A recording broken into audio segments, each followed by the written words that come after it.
Senhor nosso Deus, nesta manhã nós estamos aqui em Sua santa e bendita presença para juntos aprendermos mais um pouco do Senhor e da Sua palavra.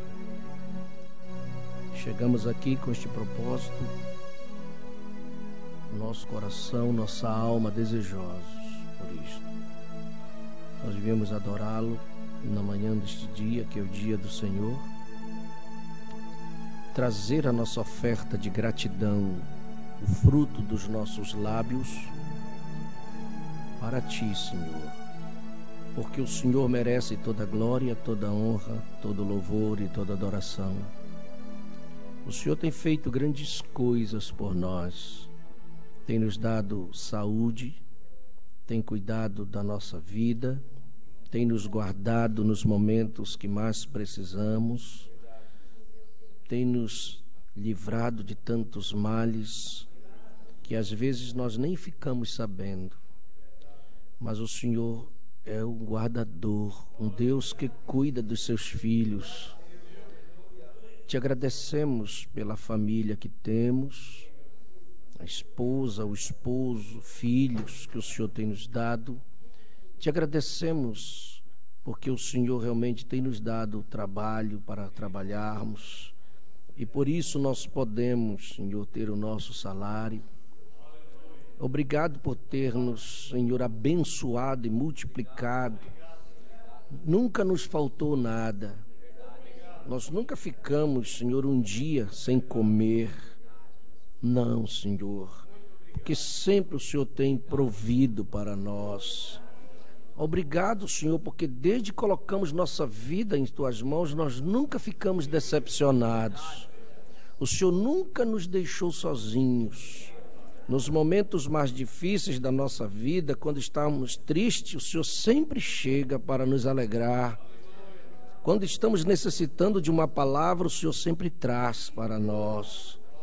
O Senhor é aquele amigo que nós temos, mais chegado do que um irmão. O Senhor nunca nos desamparou nos momentos de tribulações, com as provas que nós passamos, o Senhor tem passado junto conosco. Por isso, Senhor, nesta manhã nós queremos dizer muito obrigado, Senhor. Queremos ter um coração agradecido, porque um filho de coração agradecido o Senhor nunca desprezará. Como o salmista Davi disse, um coração compungido e contrito tu não desprezarás, ó Deus. Por isso, nesta manhã, o que podemos fazer se não sentar nestes lugares, levantar a nossa mão, dizer glória a Deus e aleluia, é o mínimo que podemos fazer em agradecimento pelo muito que o Senhor tem feito por nós. Queremos sair daqui melhores cristãos, queremos sair daqui melhores filhos para o Senhor, Este é o desejo da nossa alma e do nosso coração para Ti, meu Deus. Que nesta manhã o Espírito Santo faça isto conosco, para intensificar a nossa vida espiritual.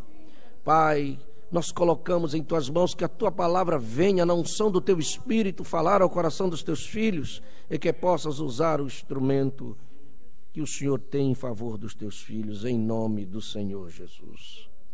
Amém. Quantos dizem amém? Muito bem, meus irmãos. Vamos comer agora? Nossa alma se alimenta também. Vamos abrir na segunda carta de Pedro.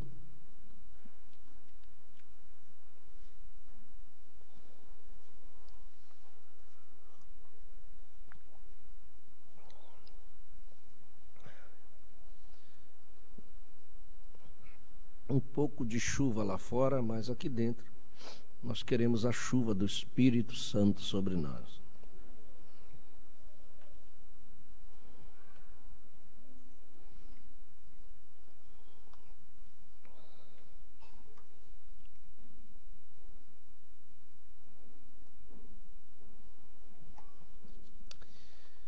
Segunda carta de Pedro, estou falando um assunto lá em Blumenau, já uns 2 sábados, mas eu quero falar para vocês também sobre este assunto, que ele é muito importante para nós. Eu tenho aprendido ultimamente e quero colocar cada dia mais em prática na minha vida, em primeiro lugar, e creio que cada um de nós precisamos disto aqui.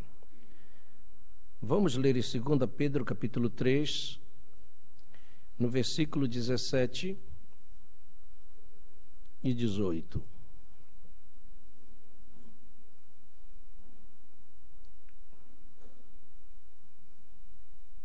Amém? Todos acharam? Vós, portanto, amados, sabendo isto de antemão, guardai-vos de que, pelo engano dos homens abomináveis, sejais juntamente arrebatados e descaiais da vossa firmeza. Antes, crescei na graça e conhecimento de nosso Senhor e Salvador Jesus Cristo. A Ele seja dada a glória, assim agora como no dia da eternidade. E todos dizem? Amém. Amém? Que Deus possa abençoar a sua porção, a porção de sua palavra em nossos corações. Podeis assentar, meus irmãos.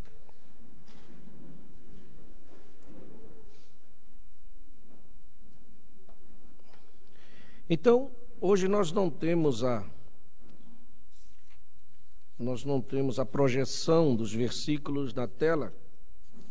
Os nossos irmãos não estão aí, mas então você pegue sua Bíblia e acompanhe. Nós queremos comer, nos alimentar. A palavra de Deus ela é para ser comida. E nós precisamos disto. Tem que horas que nós temos que parar, como você para todo meio-dia e come, não é? Tem que alimentar, e você para e senta na mesa e bem tranquilo e vai se alimentando. Aqui também nós temos que parar e nos alimentar, certo? Eu quero falar sobre 4 colunas, sustentáculos de uma vida cristã. Sem isso que nós vamos falar esta manhã, não existe vida cristã. Pode ser que tenha uma religião, possa que tenha um credo, mas uma vida realmente cristã, ela precisa de certos princípios para ela sobreviver. E estes princípios precisam ser colocados em prática. Então, o primeiro princípio que eu quero que vocês gravem de uma vida cristã para que ela subsista é a oração. Você gravou? Então repita comigo. Qual é o primeiro princípio? Oração.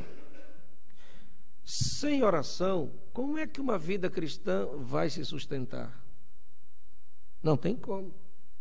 Como é que se pode viver uma vida cristã se uma pessoa nunca pode dobrar o joelho diante do seu Deus e orar a Ele? Será que tem alguém aqui que nunca dobrou o joelho para orar diante do Senhor Deus?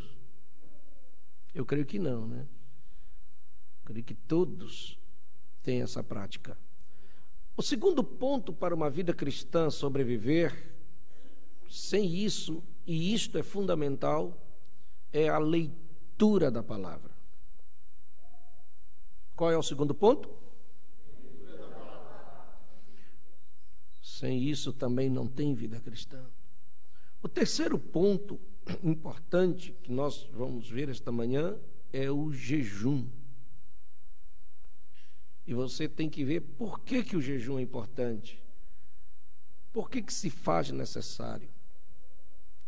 E o quarto, que sem isso, você pode ter oração, você pode ter a leitura da palavra, você pode ter o jejum aplicado na sua vida, mas se não guardar o quarto ponto, você joga os três fora. Qual é o quarto ponto, pastor? Vigilância. Qual é o quarto ponto? Você pode ter um bom período de oração, você pode ter lido a palavra, você pode ter jejuado, mas se não tiver vigilância, você perde tudo. Às vezes uma pessoa pode jejuar o dia inteiro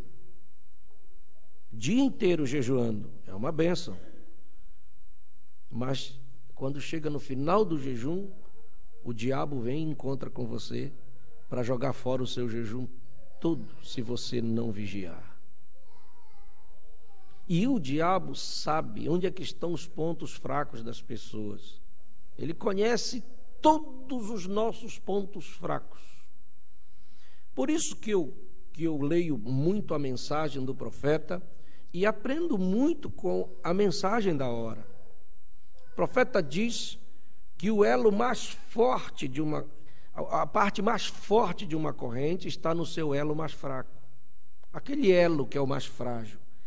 É lá que nós temos que cuidar, porque se aquele elo se rompe, a corrente acabou, ela quebra, ela não tem mais sentido. Por isso que tem que estar cuidando naquele elo todo o tempo. E nós somos assim. Tem coisas que nós precisamos cuidar mais. Você sabe disto. Tem coisas que para nós não é muito problema. Não nos surpreende. Mas tem coisas que para nós é importante. E ali a gente cuida mais. Eu tenho coisas na minha vida que eu tenho que cuidar muito. E você sabe qual é a parte que você tem que cuidar mais. Você não pode ser tão distraído a ponto de você não perceber isso, porque é lá que o diabo vem, porque ele sabe que ali é o seu ponto mais fraco. Tá bom assim? Então, vamos falar no primeiro ponto e vamos indo. Se não der tempo de falar agora de manhã, à noite eu termino. Para que serve a oração?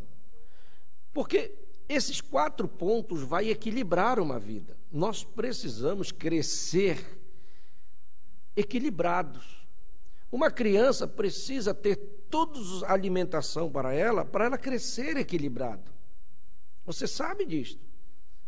Se você descuida em certos princípios da sua vida, vai prejudicar no seu crescimento, vai ter falha naquilo, vai vir uma doença até, se você deixar de ingerir certos alimentos para a defesa do seu organismo.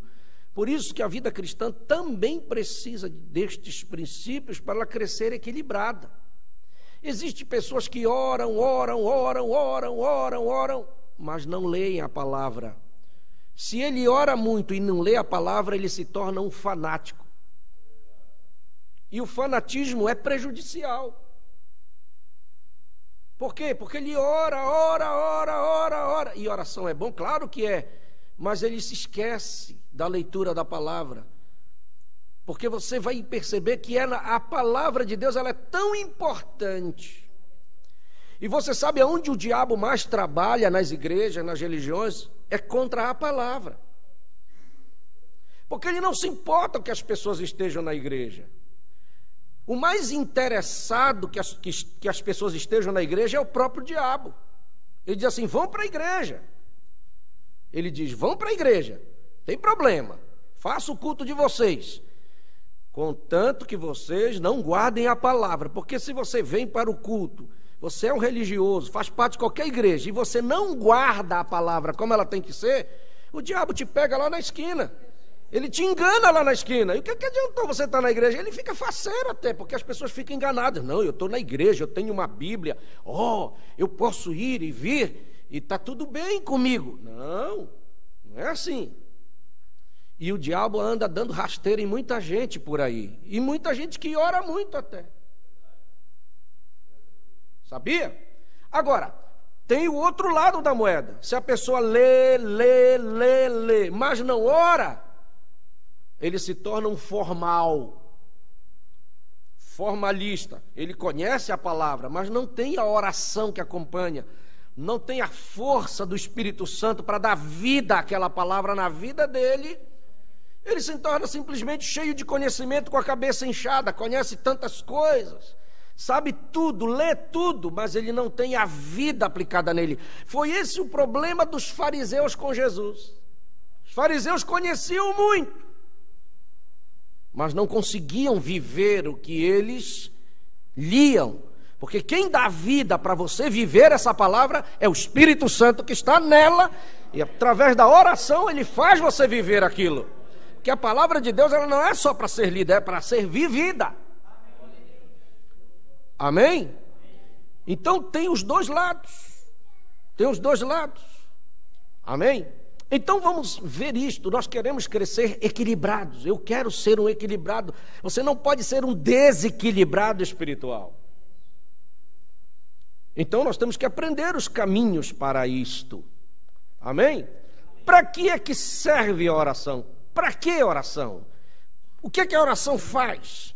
Ela nos aproxima, quer dizer, ela aproxima o nosso espírito de Deus. A primeira coisa, por que você se ajoelha? E tem pessoas na igreja que nem orar sabem. Ontem eu estava dizendo isso em Blumenau. Nem orar eles sabem. Eles se ajoelham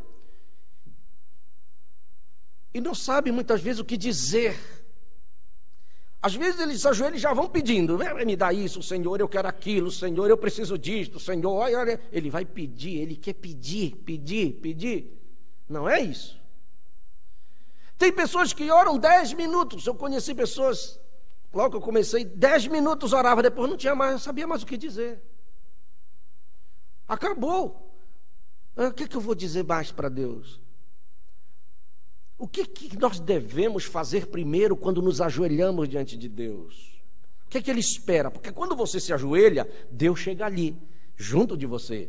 Porque você vai se ajoelhar e orar a Ele, Ele chega junto.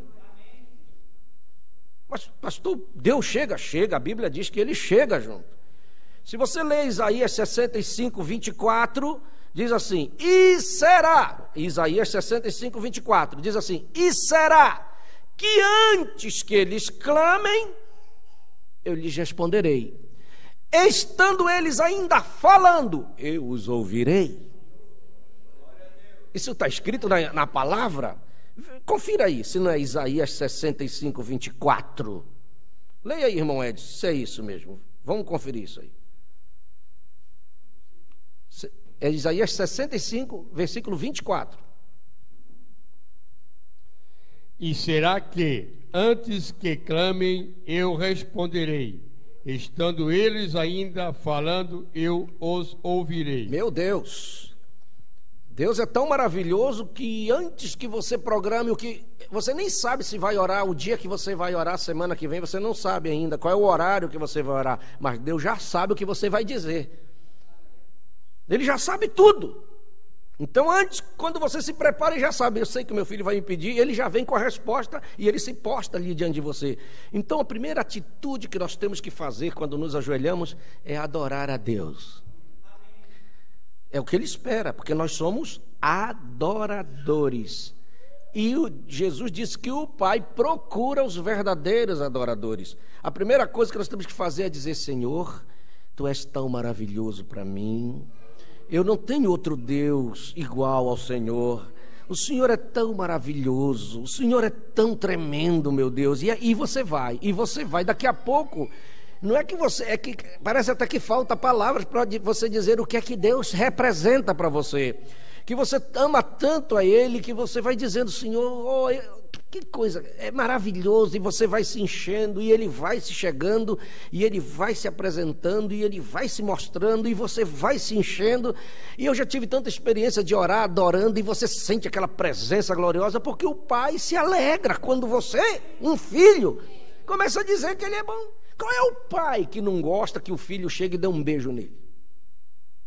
Qual é o pai que o filho chega, passa o braço por aqui, diga, ô paizinho, ou uma filha chega, passa a mão assim no rosto deles, ô pai, elas dizem assim, pai, tu é tão lindo, né? E dá um beijo.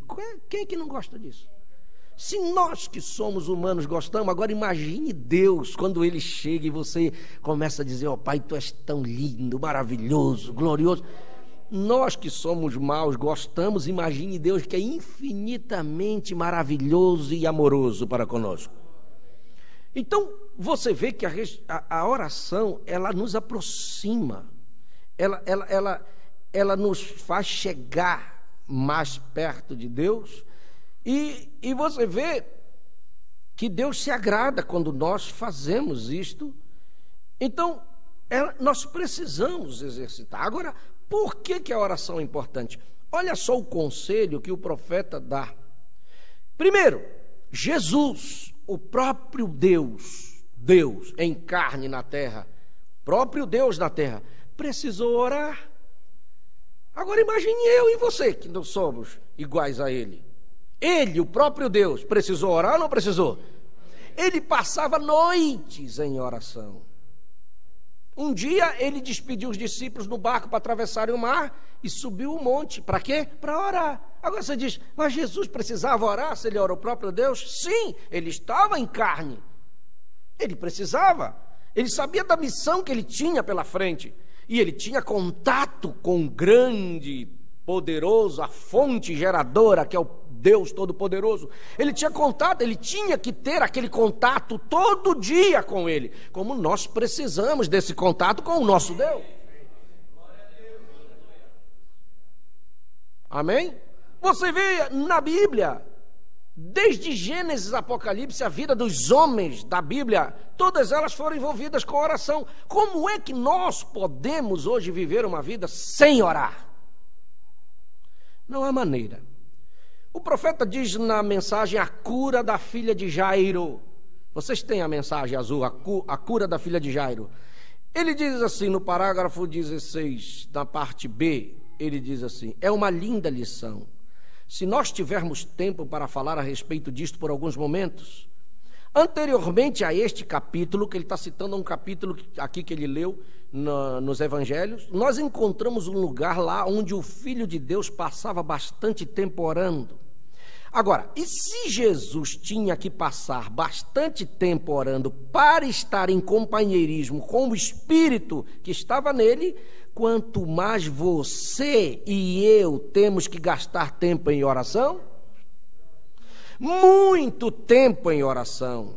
Agora, preste bem atenção, se você apenas soubesse o que o tempo gasto em oração significa, às vezes, quando você está em oração, Deus muda completamente o destino de diferentes coisas que estavam por acontecer. Vocês creem nisto? Algo poderia estar para acontecer e a sua oração pode mudar toda a situação. Às vezes você não sabe o que o diabo está programando contra nós. Ele é nosso inimigo mortal, feroz, ele odeia. Por que ele te odeia? Não por causa de você, mas por causa da palavra que está em você. Aí ele odeia. Enquanto você está dormindo, ele está no inferno tramando os mais audaciosos planos contra a nossa vida, contra a nossa família, contra o nosso trabalho. Ele quer nos prejudicar em algum ponto. Porque você sabe que as 3 funções de Satanás é roubar, matar e destruir. É só o que ele sabe fazer. E ele vai e planeja. E ele planeja acidente, ele planeja enfermidade, ele planeja tanta coisa ruim para a sua família, ele planeja... Os planos dele são os piores possíveis. Veja o que ele está fazendo aí fora, nas famílias, ceifando vidas todo dia, nos bares, através dos vícios. É o trabalho que ele está fazendo aí fora. Lá ele tem liberdade para agir, mas o ódio mortal dele é contra os filhos de Deus. E ele planeja vir contra você. Mas quando você está orando, principalmente quando Deus te dá uma inspiração, porque tem dia que dá aquela vontade. Já viu que tem dia que explode aquele desejo de você orar? Não é você, é o Espírito que está em você, impulsionando você para orar, porque Deus está vendo o que está acontecendo no mundo espiritual. Você não está vendo, mas Deus está.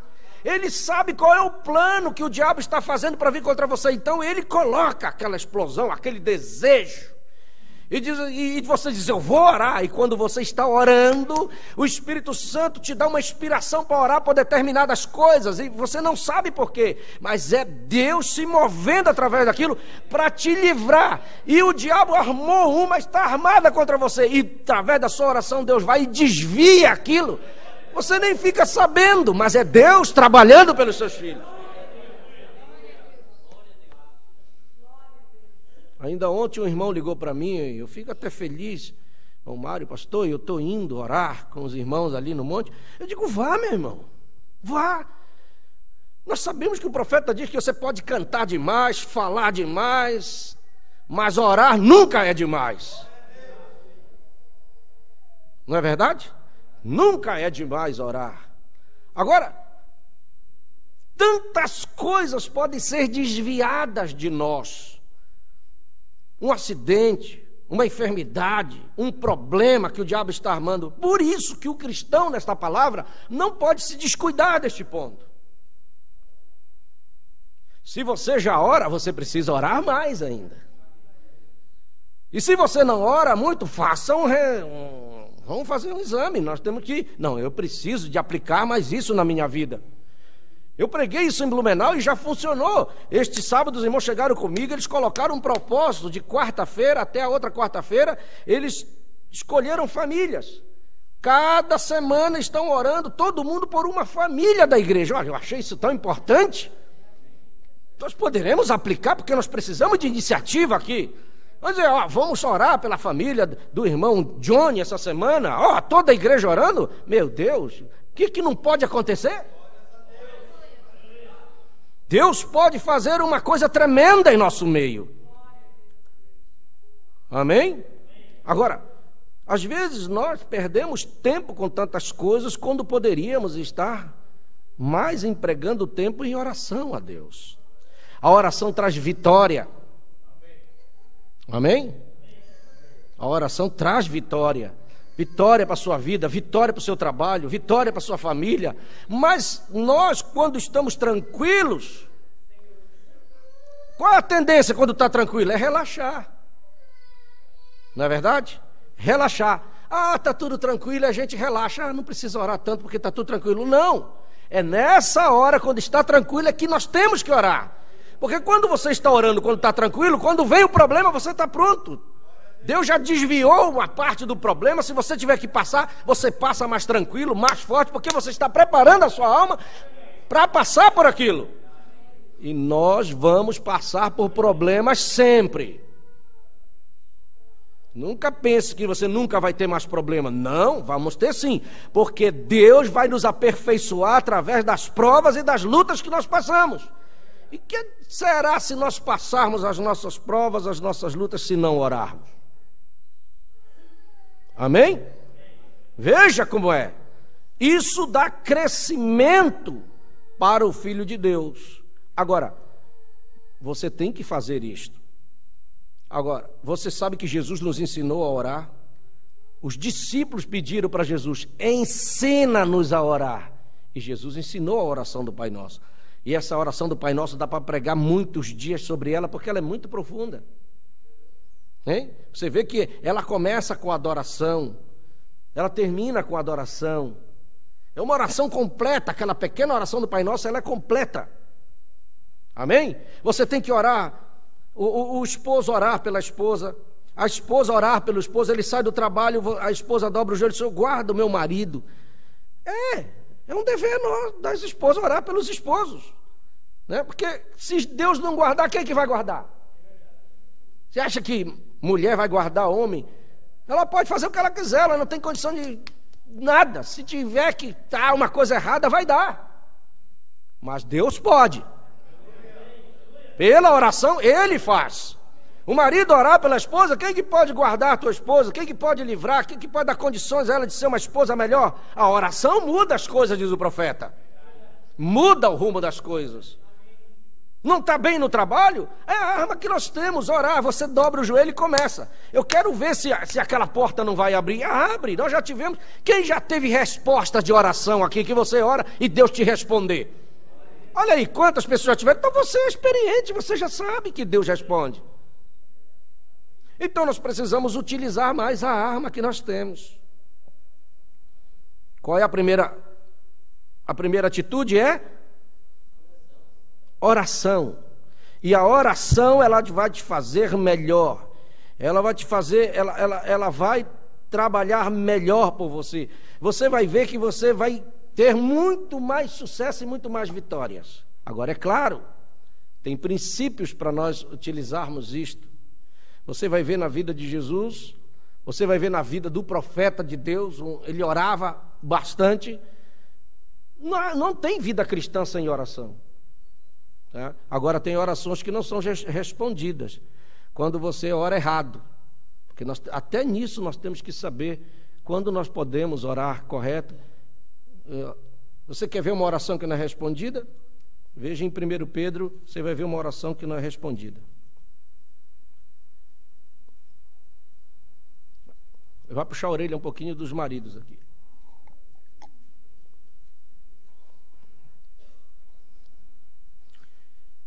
Primeiro Pedro, capítulo 3. Bom, Edson, versículo 7.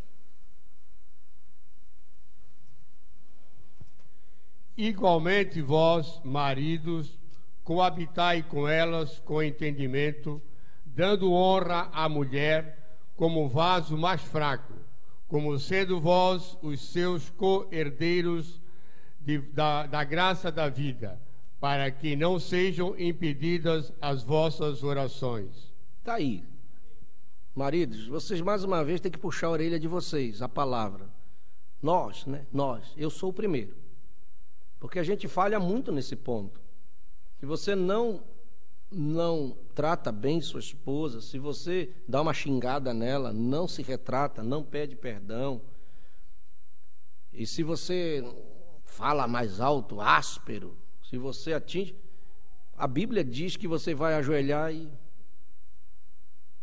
não chega, não sobe. É a Bíblia, é a palavra nos ensinando. Nós temos que aprender, né? Porque a gente sabe que no meio do caminho vai dando as trombadas. Quem é o marido perfeito? Nenhum. Mas existe também o olho no olho para a gente pedir perdão, né? O problema é que a gente não gosta de se humilhar, não. Tem muito marido meio de olhar e pedir desculpa, pedir perdão, me perdoe, eu falhei, né? Que é tudo empurrar para a mulher como se ela fosse a culpada de tudo, né? Mas tem coisas que a gente tem que dar mão palmatória. Não, eu falhei, me perdoe, olha no olho, dá um beijo, mas tem que ser sincero. Pronto, aí pode se ajoelhar e Deus vai ouvir sua oração. Então, tem certos princípios que nós temos que aprender. Por isso que nós estamos aqui na escola. Saber tratar a esposa saber reverenciar o marido, é aqui que a gente aprende na escola de Deus. E tem que ensinar mesmo, para que os lares sejam equilibrados. Deus é um Deus de equilíbrio. Por isso que tem muitos lares desequilibrados, é porque eles não estão ensinando como tem que fazer. Como é que nós temos que agir, como é a atitude do marido com relação à mulher. Eu sempre vou falar isto para vocês, porque é meu dever como pastor ensinar vocês. E praticar também na minha vida com a minha esposa. Não é verdade? Botar em prática. E às vezes que a gente está nervoso, sai da linha e já dá uma rateada, né, como diz o pessoal. Mas a gente conserta, porque nós precisamos ser ouvidos por Deus. E Deus chega numa casa, ele vai no cabeça da casa, que é o marido. Não é assim? Por isso que o marido tem que estar em ordem, porque ele é o cabeça. A Eva pecou no jardim do Éden, mas quem chegou lá, o Senhor dizendo: "Oh, Eva", não, Deus gritou: "Adão, onde tu estás?" Ele não perguntou pela Eva. Ele foi no Adão. E quem tinha pecado foi a Eva. Mas Deus, pode olhar lá em Gênesis: "Adão, onde tu estás?" Deus chega dentro de casa, ele vai procurar o esposo, em primeiro lugar. E se o esposo não está em ordem, como é que fica? Não tem jeito daquela casa entrar em equilíbrio. Porque se a cabeça não pensa, o corpo vai padecer. É a cabeça que tem que estar em ordem. Tá certo? Tem que ser assim. Nós temos que aprender os princípios da palavra.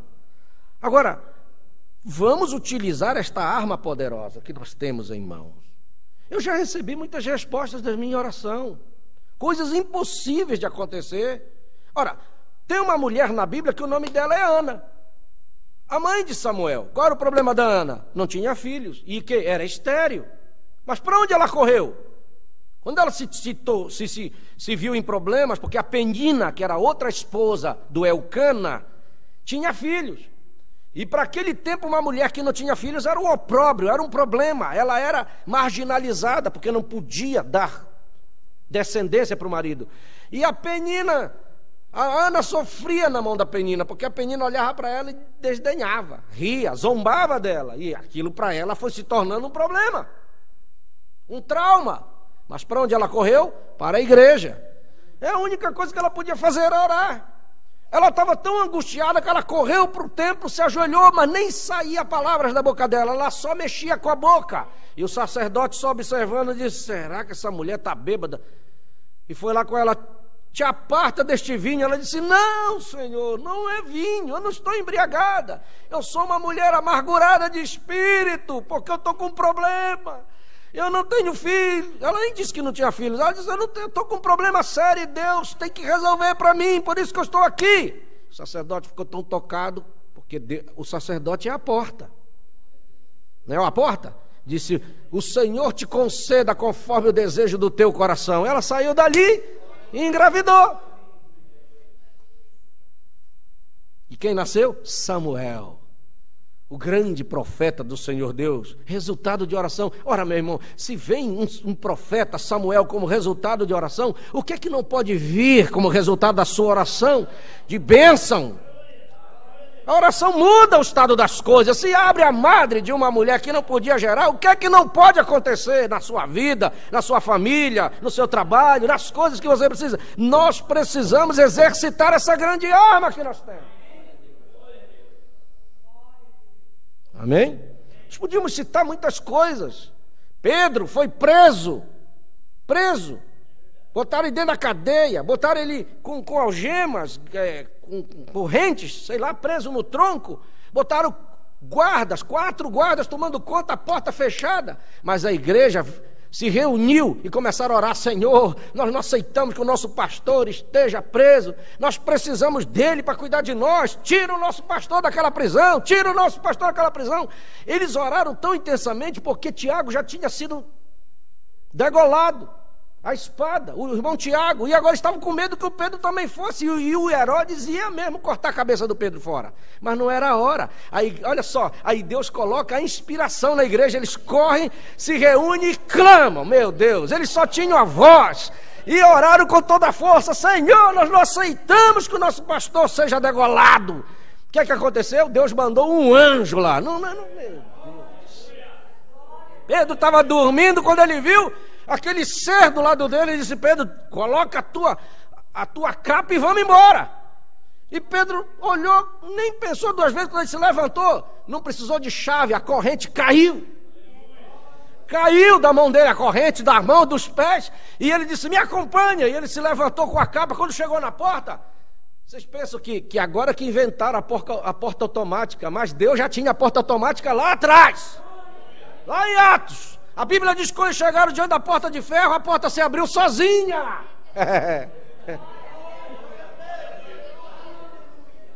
Aleluia! Que coisas, irmãos. Aí os guardas lá em pé. Não estavam vendo nada. A porta se abriu e o guarda lá em pé. E a porta abriu, eles saíram, a porta fechou e o Pedro só olhava assim e seguia o anjo. Quando chegou lá na esquina, o anjo virou. Quando o Pedro vira, cadê o anjo? Sumiu. E o Pedro vai para a casa dos irmãos e continuar a oração lá na casa da irmã Maria. Oh, meu Deus! Se a corrente caiu da mão de Pedro, a oração faz cair corrente também hoje daqueles que estão presos. Está preso alguém por alguma coisa, a sua oração pode fazer com que a corrente caia. Libertar. O sobrenatural faz isso. Amém? E se tem alguém que pode exercer esse sobrenatural, é essa noiva do Senhor Jesus. O sobrenatural está à disposição da sua noiva hoje. Maravilhoso, irmão. Maravilhoso. Eu já recebi respostas de oração de uma manhã orando. Eu já contei para vocês aqui. Eu já contei para vocês aqui. Eu já recebi, irmãos. Eu, na obediência da palavra, na obediência, obedecendo o que Deus disse, sai da tua terra, eu saí. Cheguei em São Paulo, não tinha... Uma cidade com tantos milhões de habitantes, não conhecia ninguém. Só o rapaz que me levou para lá. E Deus nos dirigindo com 3 filhos. Está aqui o Felipe, estava junto. O Davi, que hoje já estão tudo casados. Eram tudo crianças, 6 crianças. Parece louco, eu e meu irmão. Esses camaradas estão loucos. Vem de lá, não sei de onde. Uma não na frente, outra atrás. A gente estava começando a trabalhar, meus irmãos. Por isso que eu digo, nós temos que ter experiência com Deus. Eu já tinha arrumado emprego, meu irmão também, mas determinado momento, no dia de sábado, minha esposa me chama, cutuca em mim e diz assim, não tem nada hoje em casa, nada. Irmão, aí eu caí, a ficha caiu, que eu olhei para os armários assim, e digo, não vi nada, não tinha arroz, não tinha feijão, não tinha leite para dar para as crianças. Isso era 7 horas da manhã. Eu estou falando para vocês diante de Deus, de um Deus que está aqui presente. Se eu estiver mentindo, que ele me fulmine aqui nesse púlpito. Meu irmão, os meninos não se lembram disso, mas o meu irmão sabe. Minha esposa estava ali, era eu, o meu irmão, minha esposa e a esposa do meu irmão, minha cunhada. E eu peguei meu violão, eu disse assim, quando eu olhei que eu vi que não tinha nada, ela disse assim, tu vai pedir alguma coisa para alguém? Eu disse, eu não vou, não conheço ninguém. Falei para o meu irmão, tu vai sair na rua e pedir? Ele disse, eu não vou fazer isso. Jamais vou fazer uma coisa dessa. Eu disse, então vou fazer uma coisa, nós vamos fazer um teste com Deus, porque faz 6 anos que eu ouço a voz de Deus que eu ia sair, porque Ele tinha uma obra para eu fazer, e agora nos encontramos nessa condição, agora eu quero saber se Deus realmente me mandou ou não mandou. Peguei o violão, vamos sentar nesse quarto, e disse assim, só tem uma coisa, nós vamos clamar para Deus, porque a gente lê a Bíblia é fácil, mas eu quero ver quando vai passar a experiência. E começamos a cantar os hinos, eu comecei a cantar e chorava já, né? E elas cantando também junto comigo, lia a Bíblia e joelhava e começava a chorar, Senhor, e agora? Essas crianças vão se acordar, às 7 horas da manhã, os meninos já começaram a levantar, e eu tenho um filho que não mora aqui, mora na Espanha, ele era meio comilão, e a primeira coisa que ele abriu o olho, ele pedia, ete, eu quero ete. Ele falava ete, era leite que ele queria comer. E eu disse, Senhor, só vou lhe pedir uma coisa, o Senhor tem direito de me provar. Não tem problema, mas só que eu vou fazer uma coisa, eu não quero que o Senhor permita que esse menino acorde e peçam comida, porque se eles começarem a gritar e pedindo comida, eu não vou aguentar. Eu digo, eu não tenho coração para ver um filho gritando, pedindo comida, eu não tenho o que dar, aí eu vou sair para essa rua que nem um louco. Eu só peço para o Senhor que não deixe acontecer isto. Isso o Senhor vai me ouvir, por favor, o resto só pode fazer o que quiser. E eu começamos a orar, e a hora foi, e eles se levantaram, ninguém pediu nada, pegaram os brinquedinhos e começaram a brincar, e eu só observando eles, e cantando, e levantava de novo, cantava de novo, lia a Bíblia, e só tinha que orar, e ajoelhava naquele quarto, naquela cama, Senhor, não tem nada, agora eu quero ver, não me preparei para essa situação, foi uma coisa que aconteceu, o Senhor sabe, mas eu estou obedecendo a sua palavra, e foi dando, irmão, 8, 9, 10, 10 e meia, você sabe que na hora de um sufoco 5 minutos representa muito. 11 horas e a gente lá suado dentro daquele quarto. E vai, porque Deus deixa você ir até nas últimas. Quando chegou mais de 11 para 11 e meia, já estava no desespero lá, naquele clamor, chorando em desespero. Quando chegou 11 e meia, Deus desceu no quarto. e deu uma palavra que nem um trovão, e disse assim: eu vou mandar que vai derramar. Eu não esqueço da frase que Deus disse: eu vou mandar que vai derramar. Quando tem aquela palavra como um trovão através da boca da minha cunhada, aí eu disse: vamos entregar. Deus já nos ouviu. E entregamos para Deus e fizemos aquela oração, mas aquela presença gloriosa, tipo uma nuvem fica dentro de casa, aquela presença reverencial, que a gente não tinha coragem de dar nenhuma palavra, levantamos dali, entregamos. Minha esposa saiu por ali para cuidar do negócio da casa, de roupa, minha cunhada foi para outro lugar, meu irmão ficou por ali, ninguém dava palavra com o outro e ficamos quietos. Quando Deus está presente, sabe aquela presença que não deixa a gente falar nada? Ali dentro da casa, e as crianças brincando. Estou dizendo para vocês, meu irmão, eles brincando, não pediram comida, e glória a Deus por isso. Digo, Deus está conosco. Aí deu 1h da tarde, 2h da tarde, 3h da tarde, eu estou sentado lá no quarto. A casa era lá no fundo, porque em São Paulo eles constroem o terreno todo, a rua era mais alta, tinha uma escada que descia, tinha uma casa na frente, tinha um lugar que passava e a casa era lá atrás, tinha uma janela que dava para frente, lá para a rua, que eu ouço. Aí eu ouvi aquilo sair lá na janela, tinha um homem em pé, lá no portão. Aí eu olhei e disse: senhor, aí ele disse: é aqui que mora a Lídia? Disse assim, a Lídia é minha cunhada. Eu disse: é. Quando eu disse ele disse assim: é aqui. Aí meu coração Aí eu dei a volta, porque a porta era assim de lado, saía para vir aqui para o corredor onde ele desceu. Quando eu chego lá, ele já tinha descido na escada e vinha andando. Ficou parado do meu lado aqui. E vem 2 homens lá, desce a escada com uma caixa dessas de plástico de supermercado, sabe? Cheia. E disse assim: onde é para deixar, senhor? Aí eu fiquei meio parado assim, eu disse: põe em cima da mesa, pensando, o que será isso? E o homem do meu lado não falava nada, em pé. E aí eles deixaram lá. Aí quando veio a segunda caixa. Quando veio a segunda caixa eu me preocupei. Aí eu disse: senhor, quem foi que mandou isso? Ele disse assim: eu não sei, senhor, eu sou só o motorista. Eu disse assim: e isso está pago? Ele disse: tá. Aí ele puxou o ticket, aquele ticket grande. Eu olhei, carimbado, pá, pago, 13h15. Não esqueço da hora, 1h15 da tarde, carimbado, pago. E ele quieto lá. E o homem passa com a 3ª caixa para lá. Quando vem a 4ª caixa, ele gritou de lá: senhor, encheu a mesa, onde eu deixo? Eu digo: pode deixar no chão. Eu lembrei: eu vou mandar que vai derramar. Pode deixar no chão.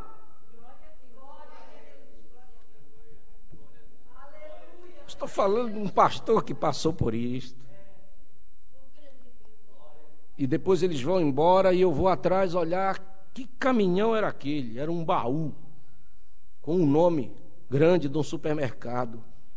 E eu gravei o nome. Eu morava no bairro da Vila Alpina, bem no centro ali, tinha um mercadão bem em frente, mas um mercado grande. Cara, se fosse alguém por ali, vou fazer uma caridade para esse povo, tinha comprado aquele mercado. Aquele caminhão atravessou alguns bairros, porque São Paulo é tudo grande, longe. Atravessou alguns bairros, foi parar na porta de casa. E com uma compra com todos os detalhes que 2 famílias precisam para o mês inteiro. E até hoje, eu estou para chegar lá do outro lado, eu vou perguntar para o Senhor quem foi que Ele mandou fazer aquilo lá. Porque Deus responde as orações. Eu estou dizendo porque eu prego com convicção do que eu creio. Daquilo que eu vivi. Eu posso contar muitas coisas para vocês esta manhã de resposta da oração que eu fiz. Então eu creio que quando a gente ora, Deus responde as orações. Aleluia! Depois daquele dia nunca mais faltou. A gente olhava, minha esposa diz: olha, tá vendo aqui, ó, tem uma pilha aqui de arroz, uma pilha aqui de açúcar. Deus nunca mais deixou faltar. Mas naquele dia Ele queria ser o meu provedor. E Deus quer ser o teu provedor também. Não que você dê jeito, porque tendo dinheiro é fácil, a gente dá jeito em tudo, resolve tudo. Mas Ele diz: meu filho, eu quero um dia ser o teu provedor, quando tu não ter as coisas, ou tu querer, e eu quero arrumar para ti. Eu sou pai. Mas às vezes a gente toma atitudes, compra as coisas sem consultar Deus, faz negócio sem consultar Deus, como se Deus não tivesse que interferir nos nossos negócios. nas nossas coisas. Não, meu irmão, se tu vai comprar um carro, ora primeiro. Deus vai te dar o melhor que Ele tem, que não vai quebrar, não vai te dar dor de cabeça. Se tu deixar e tiver paciência, Senhor, manda. Ele faz o melhor pela gente. É assim a atitude que a gente tem que ter, mas a oração muda as coisas. Amém? Nós precisamos exercitar mais isto em nossa vida para ter as respostas de Deus. Então, quando Deus quer nos ensinar, Ele nos coloca na prova. E ninguém gosta de prova, é verdade, a prova não é boa, mas ela se torna boa porque é o nosso aperfeiçoamento. Por quê? Porque Deus quer ver você mais junto, Ele quer ver você mais de joelho, Ele quer que você mais se aproxime dEle, e às vezes nós começamos a dar umas voltas longe, e Deus tem que apertar o parafuso, aí a gente corre. Não é verdade assim? É, mas é preciso todo tempo Deus vir apertar o parafuso para a gente poder correr? Não, irmão, vamos correr antes que aperte, para que a gente tenha comunhão com o nosso Pai, conversar com Ele. Amém? São coisas assim. Obras foram abertas com oração. Paulo foi abrir a porta, a obra em Filipos. Ele não chegou lá já evangelizando na cidade. Ele foi orar primeiro. Ele ia para o lado do mar e ele ia orar. Ele e Silas junto. Por que precisa orar? Porque tinha espíritos lá naquela cidade que não queriam deixar a obra ser aberta. E você vai ver que Deus quer te abençoar no trabalho, mas sempre tem espíritos lá que não quer que você seja abençoado. Quando você vê alguma coisa acontecendo, interferindo no seu salário, espíritos estão ali para impedir que você seja abençoado. Aí você tem que orar para tirar aqueles espíritos da frente. Na família, em casa. Como aparece espírito dentro de casa? Às vezes você está bem, quando vê tem um espírito entrando ali, o diabo está empurrando um espírito lá para causar problema, para causar discórdia, para causar qualquer coisa errada dentro de casa. E você tem que colocar ali para fora.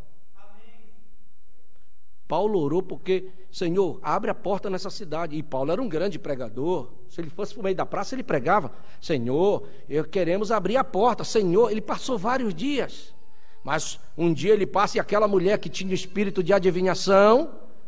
Ah, sabe quem são esses dois aqui? São servos do Deus Altíssimo. E eles vieram aqui para pregar a palavra para nós. Ó como o diabo sabe.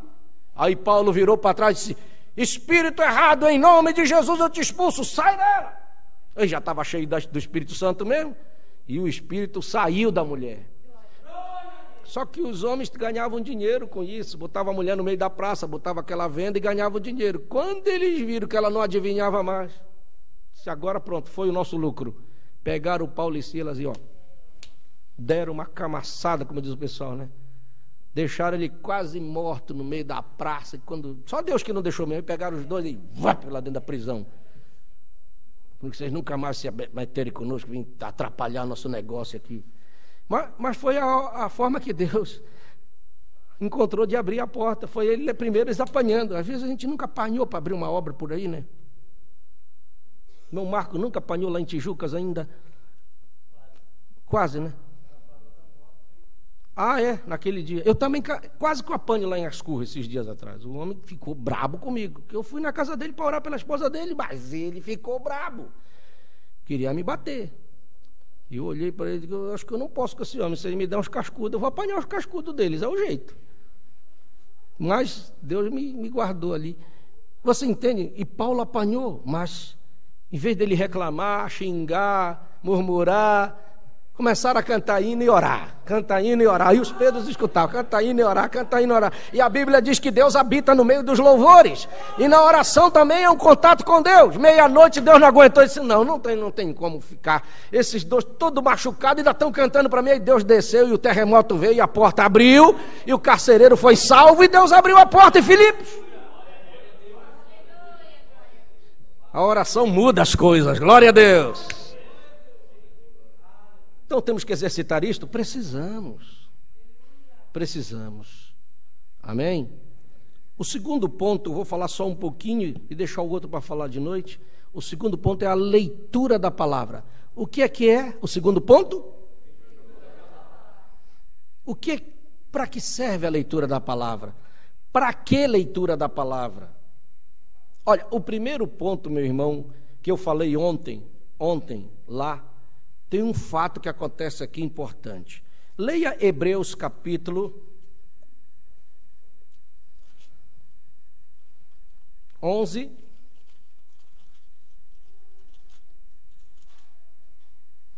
versículo 6. Hebreus capítulo 11, versículo 6. Ora, sem fé é impossível agradar-lhe, porque é necessário que aquele que se aproxima de Deus creia que Ele existe e que é galardoador dos que o buscam. Veja só um ponto importante. A Bíblia diz que sem fé ninguém agrada a Deus. Se você vier se ajoelhar e não exercitar a fé diante de Deus, você não é ouvido. Deus nem te ouve, nem te recebe, porque você não agrada a Ele sem fé.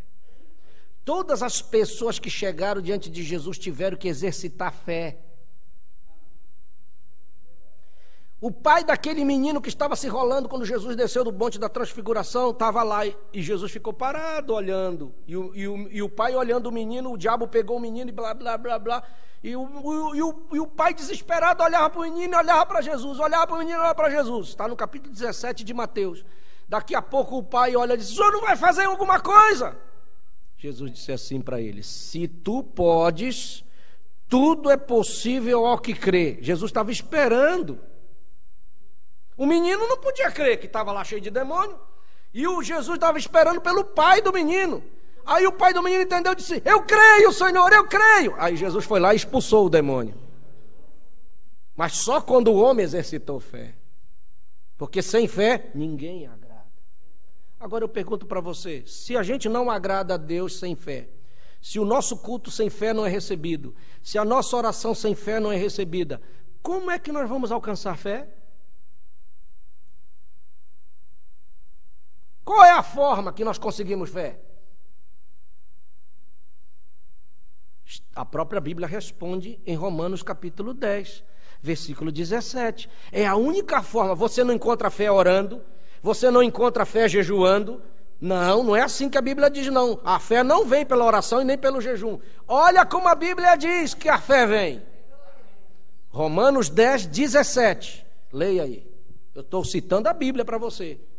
De sorte que a fé é pelo ouvir, e o ouvir pela palavra de Deus. Amém? Amém.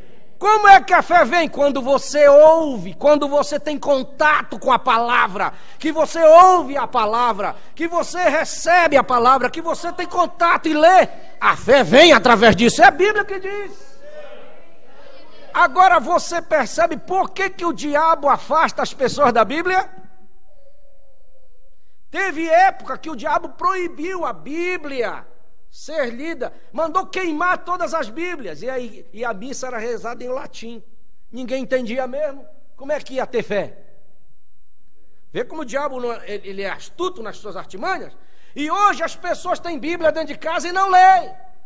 Eles dizem: é muito difícil, eu não entendo. É a armadilha do diabo, porque sabe que se ele lê, ele vai ter fé. E se ele tem fé, ele agrada a Deus. E o diabo não quer que ele seja recebido, não quer que ele agrade a Deus, não quer que Deus ouça a oração dele, não quer que Deus faça nada por ele, afasta ele da palavra. Por isso que nós somos um povo que defendemos a palavra, amamos a palavra, queremos comer a palavra, e ela é a parte mais importante do culto. Nós fomos ensinados assim. É esse o nosso ensinamento. Por isso que você tem que fazer força de ler a palavra. Ler a palavra. Você precisa dela. Outro ponto fundamental. Você sabe o que é que nos afasta do pecado? O que é que nos afasta do pecado? Você pode orar. Por isso que eu digo que o diabo derruba muita gente. E você vê pessoas dentro da igreja até cheio de dons que caem fácil. Porque ele segura no dom. Ele é usado, ele tem um dom, ele diz: eu tenho um dom de Deus, eu sou santo. Aí eles descuidam. E o diabo pega, passa a rasteira e ele cai. Por quê? Porque a única coisa que te afasta do pecado está no Salmo 119. Veja bem. Veja que eu estou aplicando a palavra. Você precisa comer e aprender e aplicar na sua vida, porque isso dá resultado. Salmo 119, versículo 11. Nós cantamos hoje isso aqui.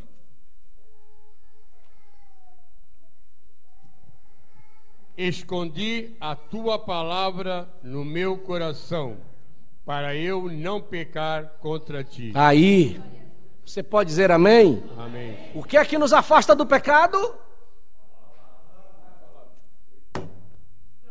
Você pode orar. É bom? É, eu já preguei sobre oração. Mas só oração não funciona. Você tem que colocar a leitura junto, porque a leitura da palavra abre o teu entendimento. A palavra é como um escudo, ela te defende do pecado.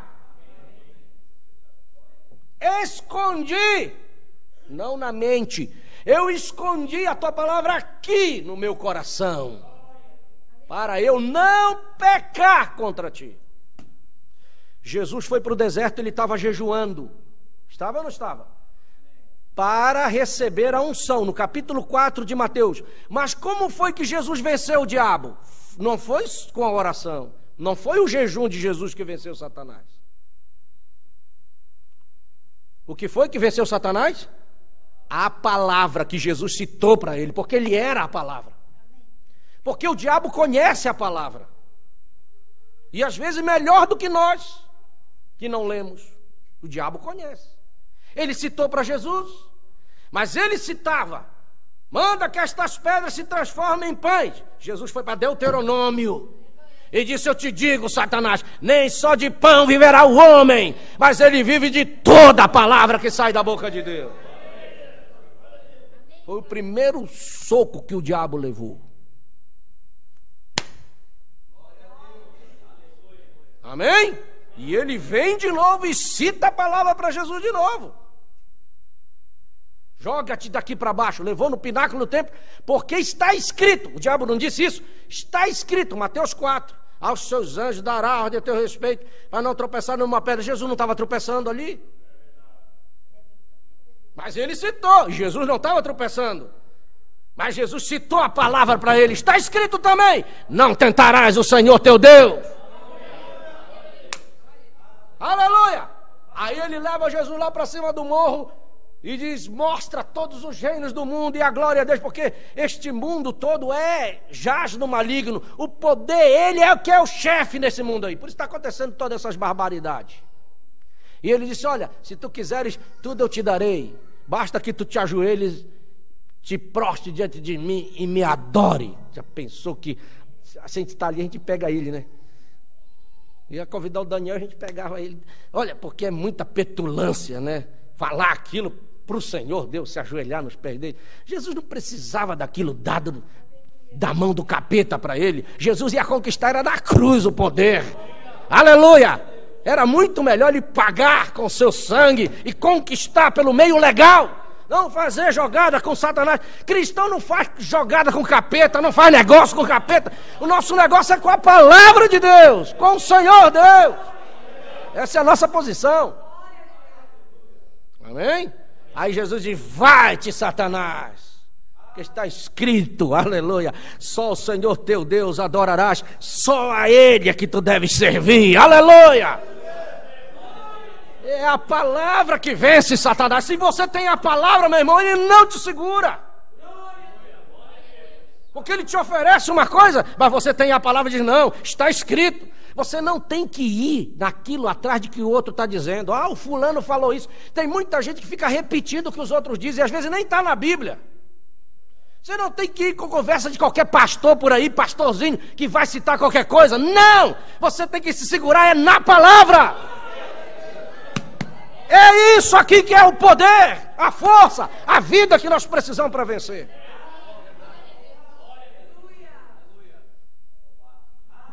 E a gente é enganado, porque tem muita gente dando profetada por aí. E cheio de dom, mas é um rebelde. Vida errada, suja às vezes. Uma vida torta, fazendo negócio errado, olhando coisa que Deus não gosta e dando profetada para os outros. Isso existe por aí muito. E você não deve ir atrás dessas coisas, não.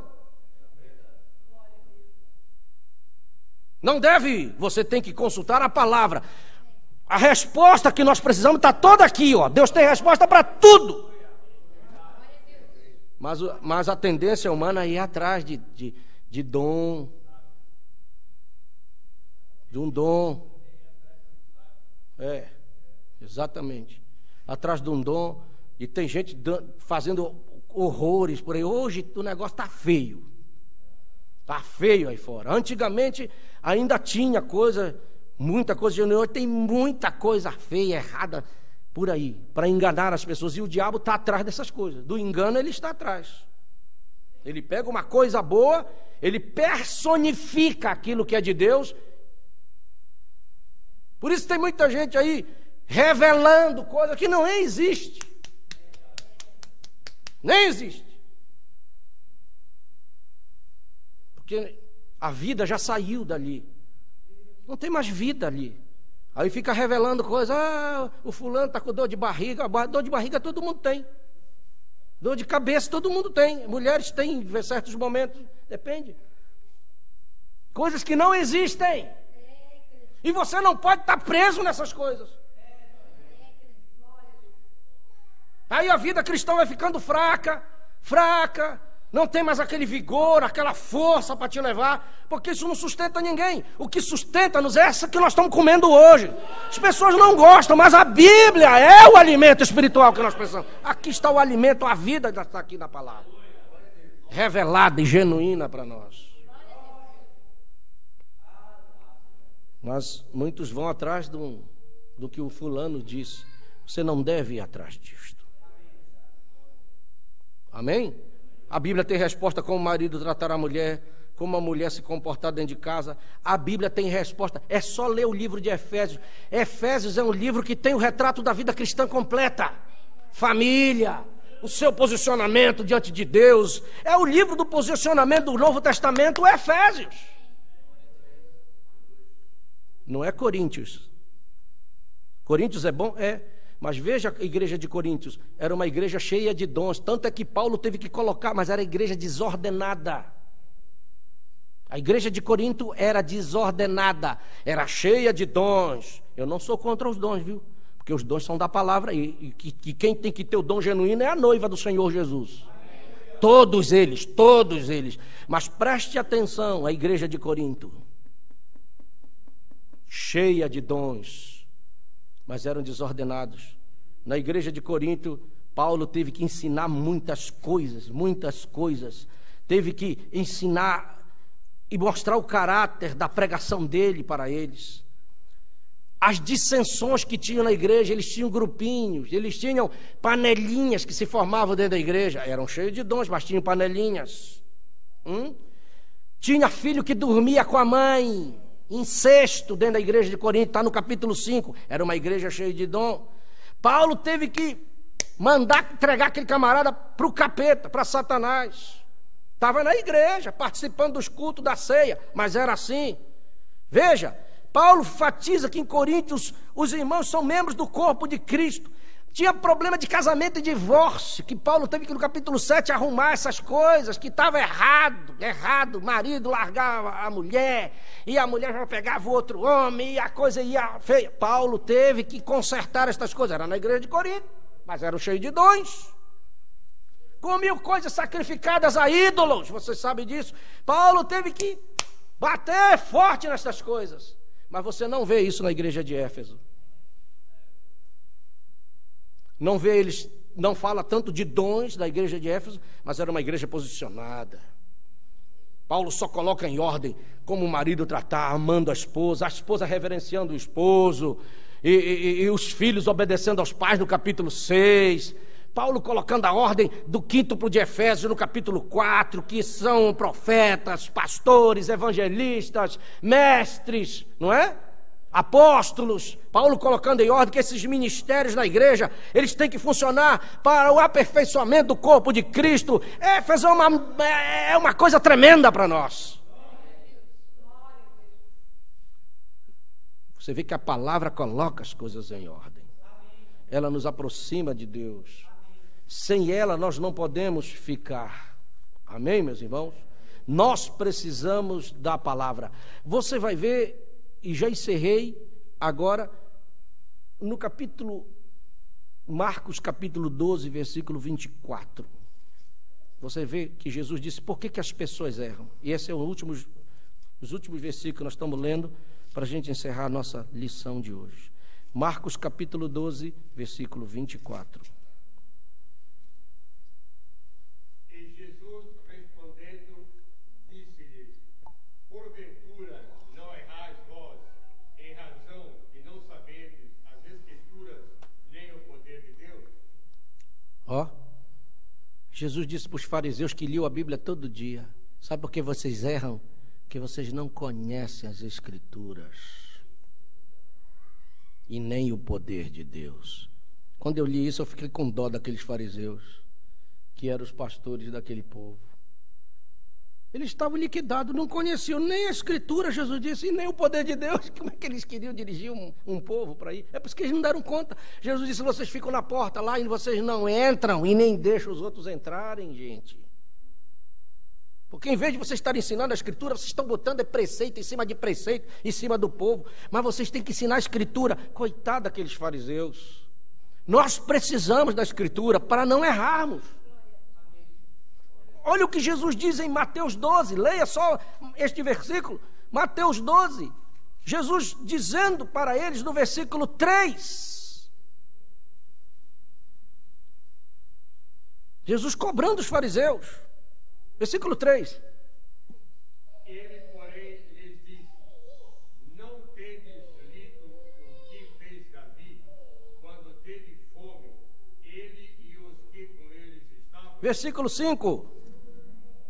Ou não tendes lido na lei que aos sábados os sacerdotes no templo violam o sábado e ficam sem culpa? Está vendo? Não tendes lido. Vocês não leram. Vocês não leram, olha Jesus, não, vocês não leram. Vai no capítulo 21, e você vê no versículo 16, Jesus dizendo, ouves que dizem, nunca lestes, pela boca dos pequeninos, das criancinhas de peito, tiraste perfeito louvor, nunca lestes, nunca lestes. Jesus repreendendo eles porque eles não liam. Ora, mas eles estavam com a Bíblia na mão. Nós precisamos da palavra para nós. E quando perguntaram para o profeta na Perguntas e Respostas, número 3, no parágrafo 206, perguntaram para o profeta, como pode um cristão se aprofundar no amor de Deus? Ele responde, leia a palavra e ore, e você se aprofundará no amor de Deus. Leia a palavra e ore. Se ficarmos sem isso, meus irmãos, estão perdidos. Estamos perdidos. Se a nossa base do que nós cremos está toda aqui, nós não temos livro de regulamento aqui da igreja. Você nunca vai encontrar um livrinho, ó, isso pode, isso não pode, isso pode, isso não pode. Não existe isso. O nosso regulamento está aqui dentro. O que pode, Jesus disse pode. O que ele disse não pode e acabou. E ele é Deus, ele está acima de qualquer igreja, de qualquer pastor, de qualquer bispo. A palavra está acima de qualquer coisa. Todo o regulamento para o viver de um homem está aqui. Como é que ele deve ser, o que ele deve fazer, como ele deve proceder dentro de casa, no trabalho, na rua. Não temos livro, não temos carteira de membro. Não precisa. Quem tem que ser a carteira? Eu. Você na rua. Cadê tua carteirinha? Está aqui, ó. Eu sou a carteirinha da minha igreja. Você está no trabalho, você é a carteirinha dessa igreja. E se você não cumpre o que a Escritura diz, nem diga que você é membro desse tabernáculo, nem membro dessa mensagem. É uma vergonha se você não sabe viver a palavra lá fora. Você envergonha a mensagem. Mas o eleito não está para envergonhar a mensagem, está para seguir a mensagem. E ele anda na contramão do sistema. Todo mundo vai para cá, ele anda contra, ele anda conforme a palavra diz. Porque Jesus andou no contramão do sistema do seu tempo. Ele andou tão na contramão que os fariseus olharam para ele e chamaram ele de demônio. Mas o demônio chamou ele de filho de Deus. Porque ele andava na contramão, porque ele estava obedecendo uma religião. E tem gente que fica preso a uma religião, a uma placa, porque eu sou da igreja tal. Isso não quer dizer nada para Deus. É melhor você dizer, eu sou da palavra. Como os irmãos de Antioquia, foi lá que eles foram chamados primeiro o nome de cristãos. Foi lá em Antioquia. E quando você diz, eu sou um cristão, isso está acima de qualquer religião, de qualquer igreja. Por isso que nós pregamos o batismo como a Bíblia diz, cumprindo a revelação de Pedro. Como a igreja primitiva, 3.000 foram batizados um dia. Se aquele batismo estiver errado, como é que o Espírito Santo ia permitir 3.000 almas serem batizadas errado? Quando Pedro disse, arrependei-vos e cada um de vós seja batizado em nome do Senhor Jesus Cristo para perdão dos vossos pecados e recebereis o dom do Espírito Santo. Esse é o batismo bíblico, que todos foram batizados. Foi deixado depois, esse batismo foi. Quem é que mudou? Um homem mudou. Um homem na história de igreja mudou o batismo. Um homem. Sentado num trono, porque ele tinha que dar resposta para tudo. Você sabe quem é. Bateu o martelo e disse, a partir de hoje essa igreja vai batizar assim, nessa fórmula como esses aqui estão dizendo. Em nome do Pai, do Filho e do Espírito Santo. Mas foi o que Jesus disse? Foi. Jesus está errado? Não. Só que foi interpretado diferente. 3 pessoas na divindade. Como é que nós podemos crer em 3 deuses diferentes? Isso é paganismo. Isso as religiões já faziam lá fora. Paganismo, crendo em mais de um Deus. Quando a Bíblia diz que ele é um só. Um só. Eu fico com a escritura que diz que o meu Deus é um só. Ele disse em Deuteronômio 6,4: ouve Israel, fala Moisés para o meu povo, o Senhor nosso Deus é o único Senhor. O único, se é o único, não tem outro. Amém? Aí você diz, mas como, pastor? Eu estou citando a Bíblia e eu fico com a Bíblia. Não é verdade? Se a Bíblia fala do menino que ia nascer, Isaías 9,6, porque o menino nos nasceu, um filho se nos deu, o principado está sobre os seus ombros, e o nome do menino que vai nascer é Maravilhoso. Segundo, Conselheiro. Terceiro, o menino é Deus forte. Quarto, o menino é Pai da eternidade. O menino é Príncipe da paz. A Bíblia diz que o menino é Pai. Quem sou eu para dizer que o menino não é pai? Se a Bíblia diz, então eu estou contra a Bíblia. É que as pessoas não entendem. Ela pensa que Deus é um velhinho barbudo, coitadinho, de cabelo branco, que está lá quase caindo aos pedaços, e tem um filho mais novo que está à direita dele, e uma pombinha voando. Para com isso, gente. Nós cremos nas 3 manifestações, sim, de Pai, Filho e Espírito Santo, mas não de 3 deuses, do mesmo Deus. Ele era o Pai no Velho Testamento. Você pega uma gota do oceano, pega lá no oceano e pega uma gota. A mesma essência que está lá, os mesmos elementos que está lá naquela gota. Foi o que aconteceu com Jesus. Deus pegou uma parte dele, formou aquela célula no ventre de Maria e se derramou lá dentro. Quem diz isso é Paulo. Paulo diz se eu não me engano é Colossenses, ele diz, em Cristo habitava corporalmente toda a plenitude da divindade. Claro, não é que Deus deixou lá o céu e veio embora para a terra e ficou andando na terra, não é isso. Aquela essência veio naquele corpo, mas ele continuou na regência do universo, o Todo-Poderoso. Ele não é um velho, não é um velhinho barbudo, ele é a grande fonte geradora de toda a força criadora do universo, que não dá para nossa mente captar isto. Por isso que Jesus se dirigia a ele, chamando ele de Pai, porque tinha sido criado no ventre de Maria. Ele precisava se tornar homem para cumprir a tarefa da redenção.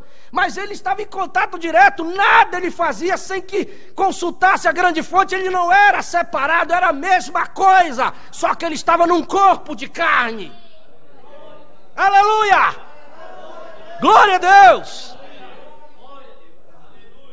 Naquele dia ele disse: meu filho, olha, hoje nós vamos fazer uma tarefa. Qual é? Você sai cedo, mas chegue meio-dia lá em Samaria, porque nossa filha, aquela mulher prostituta que ninguém gosta dela, é minha filha. O nome dela está escrito no livro da vida, e hoje é o dia de salvarmos ela. Chegue lá meio-dia. Aleluia. E ele chega lá meio-dia, e ela vem, e ela é salva na beira daquele poço. Meu Deus! Que coisa gloriosa! Por que ele estava naquele corpo? Porque ele precisava ir para aquela cruz. Mas Deus não morre, Deus não morre, Deus não pode morrer. Como é que ele tinha que morrer? Aí Deus teve que desamparar. Agora, meu filho, eu vou tirar essa essência minha que está em ti, vou recolher. E ele ficou sozinho, só o corpo de carne, com aquele espírito. Por isso que ele grita: Deus meu, por que me desamparaste? Claro, tinha que sair. Se Deus não morre, como é que ele ia morrer na cruz? Aí ele morre. Aleluia. Coisa tremenda isto, né, irmão? Coisa tremenda isto. E ele é o sacrifício que nos representa. Por isso que aquele corpo é recolhido ao céu para representar. Claro, como é que ele vai sumir? Isso é coisa profunda na Bíblia, meus irmãos. Porque se você vê o Melquisedeque, lá no Velho Testamento, é um corpo que foi criado. Jeová criou aquele corpo, embarcou nele e veio encontrar com Abraão. Depois sumiu, mas o de Jesus não foi criado como Melquisedeque, como a teofania. Ele foi formado no ventre.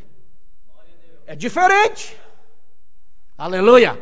Por isso que não pode sumir. Ele tem que estar lá representando o sacrifício expiatório.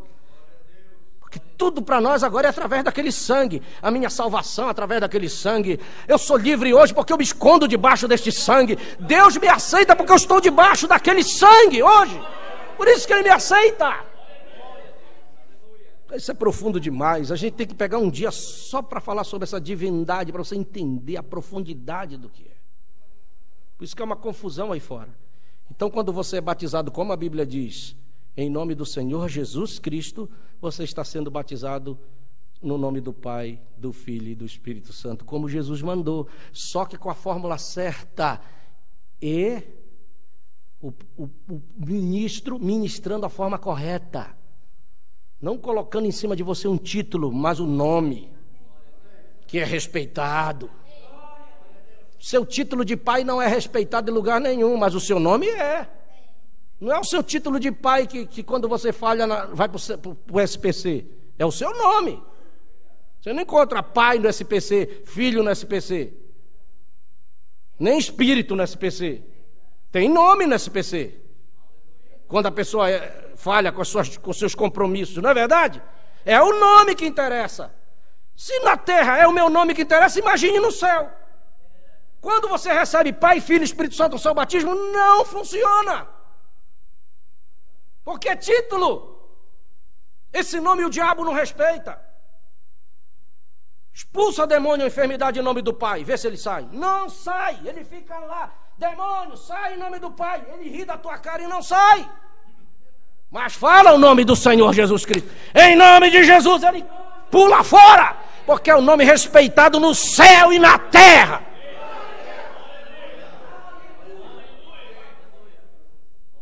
Aleluia!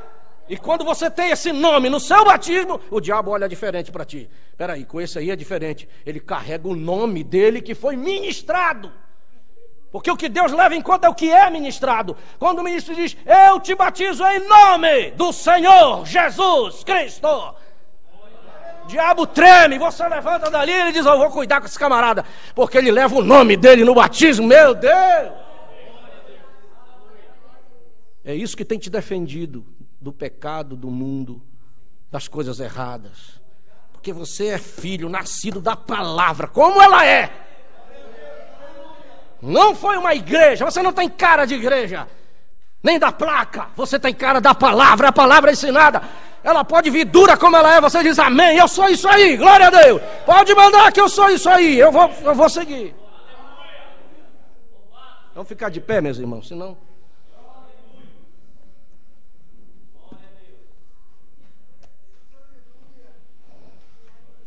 É isso mesmo, Mateus. Bom, nós gostamos de ensinar as coisas como elas são aqui, como vamos abrindo, vamos lendo e vamos aprendendo e comendo. Eu quero que você nesta manhã saia mais forte espiritualmente daqui. Sabendo de uma coisa, se eu já orava, eu preciso orar mais. Ou então alguns vão dizer, eu relaxei, não tenho orado como eu deveria. Faça um propósito da manhã de orar mais. Tire um tempo para Deus. Certo? Ponha aquele altarzinho dentro da sua casa. Pegue seu filhinho, você mãe, ensine ele a orar. Ensine ela a orar. Exercite isso. Você vai ver que grande diferença vai fazer na vida daquela criança.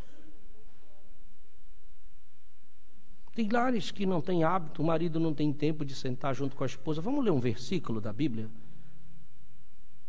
Tem tempo para sair, tem tempo para dar uma volta, tem tempo para visitar parente, tem tempo para vir para todo lado. Mas não tem tempo para sentar um ponta da mesa e dizer, vamos ler um versículo junto? Parece que é uma coisa difícil, não é isso? Você vai um dia responder diante de Deus, porque dentro da sua casa é você que é o pastor. Daquela igreja que é sua esposa, daquela igreja que é seus filhos. E se você não lê a palavra, que pastor você é dentro de casa? Um pastor relaxado, que não ensina, aí quer cobrar depois. Quer cobrar na língua, quer cobrar dando dura, mas não ensinou. Como é que você quer cobrar se não ensinou? Está errado, você está errado. Está errado. Como é que você tem direito de cobrar se você não ensinou? Se uma criança não é ensinada, como é que vamos cobrar dela? Tem que ser ensinada. E tem que dizer por quê. Não é só dizer não pode, tem que dizer por quê. Não, meu filho, a Bíblia diz assim, ó. E eu vejo, irmão, quando eu leio dentro de casa a mensagem, eu leio a Bíblia, eu vejo a diferença que fica. Eu vejo diferença na vida da minha esposa. Eu vejo ela falar certas coisas para mim. E ela diz, olha, a palavra por si só já faz efeito. Você não precisa explicar nada. Só leia ela. Leia um parágrafo da mensagem e deixe que a obra do Espírito Santo faz, porque tem vida aqui dentro. Se nós exercitássemos mais isso dentro de casa, a oração e a leitura, nós seríamos mais dóceis, mais amáveis, mais tranquilos. Nossa mente ficaria bem tranquila. Nós ficaríamos mais amorosos. Isso é verdade. Quantos lares que estão se desfazendo por falta disso? Quantos lares o pastor está correndo, como eu tenho corrido esses dias, por ver o diabo entrando na casa da pessoa, e eu estou vendo o espírito lá dentro querendo acabar com aquele casamento, eu estou vendo lá. E a pessoa está cega, não vê. E eu estou dizendo, meu filho, eu estou vendo um espírito que está na tua família acabando o teu casamento. Tu vai deixar o diabo levar o teu casamento embora? Toma uma atitude. Mas a falha está aí, meus irmãos. Que o marido trabalha tanto que não tem tempo mais para nada. Só trabalha. O horário não coincide com a esposa. Os dois quase não se encontram. E aí? Aí é um prato cheio para Satanás. Tanto para ele, que o diabo coloca na frente dele e empurra ela também. Está acabado.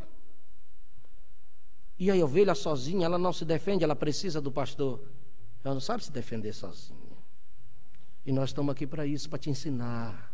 Coloque em prática isto. Você vai ver a docilidade que é. Sua casa mudará. Porque eu estava ensinando ontem uma coisa. Ninguém vai mudar a sua personalidade. Se você é colérico, você vai ser sempre colérico. Se você é fleumático, vai ser sempre fleumático. Sanguíneo, vai ser sempre sanguíneo. Melancólico, vai ser do mesmo jeito. E como é que vai fazer, pastor? Se eu sou colérico, estupim, curto, Eu não dou conta, se eu fico bravo, o sangue sobe rápido. Olha, meu irmão, a palavra, a mensagem, ela trará para você o Espírito Santo. E o Espírito Santo chega com você e diz: agora aqui assim, agora é comigo.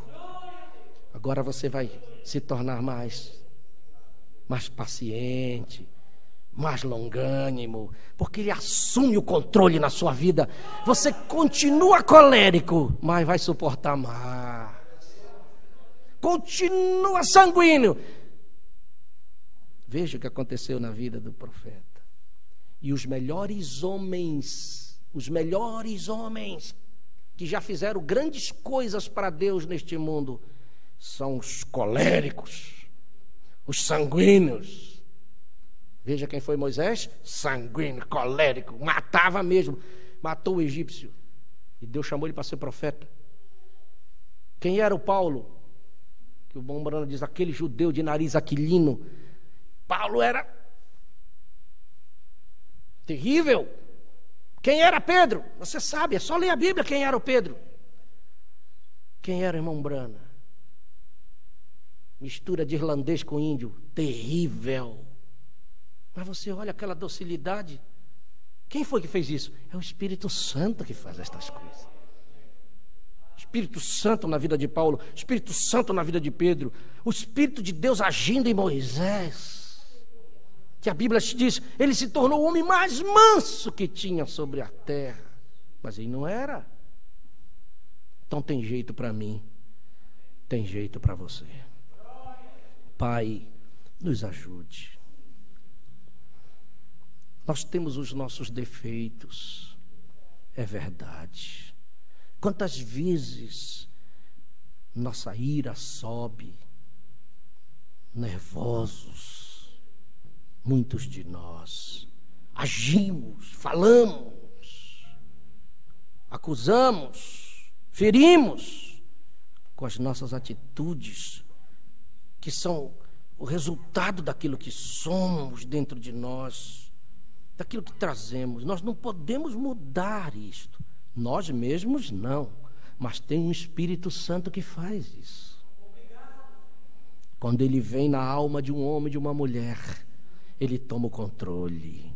E ele diz, a partir de hoje sou eu que estou aqui. E Jesus é paz, é alegria, é longânimo, é benigno, é misericordioso. E se ele está em nós, nós vamos conseguir ser assim.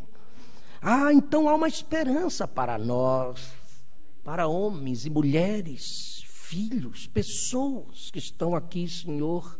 Agora, como é que nós vamos conseguir isto? É só nós associarmos essas duas coisas que nós aprendemos hoje. Nós precisamos orar a Deus e dizer, Senhor, tenha misericórdia de mim, me ajude, Senhor, me ajude a ser o melhor cristão. Eu sempre oro assim, me ajude a ser o melhor pastor para aquela igreja, me ajude a ser primeiro um marido bom para minha esposa, um pai bom para os meus filhos, Senhor, um irmão bom para os meus irmãos.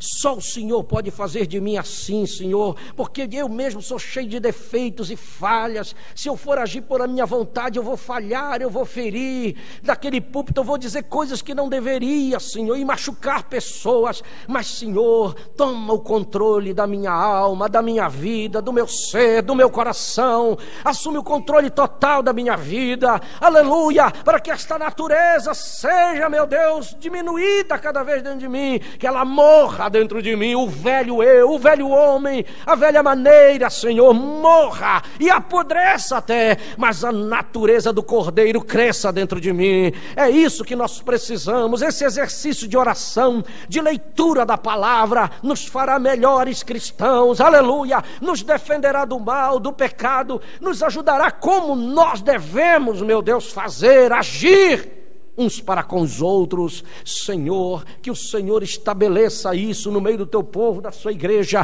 Eu não posso fazer, mas o Senhor pode conscientizar a oração. Só o Espírito Santo que pode, porque Jesus Cristo disse que é o Espírito Santo quem convence o homem do pecado, da justiça, do juízo. É Ele que pode nos convencer, é Ele que pode colocar o desejo dentro de nós, o propósito em nosso coração, aleluia. Oh Deus, Deus, só o Senhor pode nos levar a uma vida melhor neste sentido. Nos ajude, meu Deus, nos dê a sua graça, Senhor, nos defenda, meu Deus, livre os lares, defenda os lares, defenda as famílias, protege-nos, meu Deus, com a tua palavra, meu Deus, das investidas de Satanás, das investidas do inimigo, das investidas de Satanás contra a nossa família, meu Deus, contra os nossos negócios, contra o emprego, meu Deus. Oh, só o Senhor é que pode fazer isto. Queremos colocar cada irmão, cada irmã em tuas mãos, que o Senhor faça uma grande obra em nosso meio. Pai, entregamos nossa vida diante de ti, Senhor, que o Senhor possa prosseguir ao nosso lado durante este dia, que o Senhor possa estar nos ajudando, nos dando vitória, nos conduzindo, e logo mais estaremos de volta, meu Deus, mais à tardezinha, para estarmos novamente em tua presença, e nós queremos o Senhor ao nosso lado para nos ajudar. Leva-nos em paz e guarda-nos em segurança e nos livra do mal, meu Pai, porque o Senhor, meu Deus, é o nosso Deus, e nós oramos e nós confiamos em ti e agradecemos no precioso nome do Senhor Jesus Cristo. Quantos dizem amém? Deus vos abençoe, meus irmãos. Cumprimente seu irmão.